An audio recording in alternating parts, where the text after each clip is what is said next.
When some companies, some governments, some NGOs, some leaders get through potentially catastrophic crises with little to no harm in trust and confidence and other measures of competitive advantage, but other companies, other governments, other NGOs, other leaders go through equivalently challenging crises, but emerge with their reputation in tatters, with trust and confidence plummeting, and with all other measures of competitive advantage significantly weakened. I believe the difference between those companies, governments, NGOs, leaders who handle crises well and those who handle crises poorly is mental readiness. Mental readiness is a process by which the leaders anticipate that bad things happen even to good organizations, and they prepare themselves to be able to manage through those bad times effectively.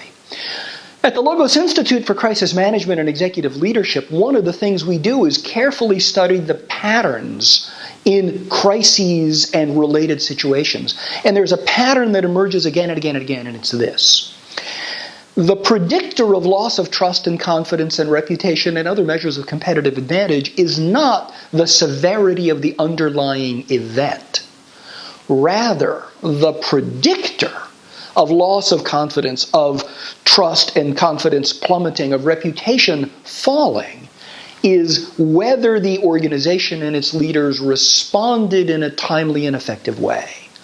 Two organizations similarly situated, with exactly the same crises, of exactly the same severity, can emerge with completely different results based on the leadership skills of those in charge.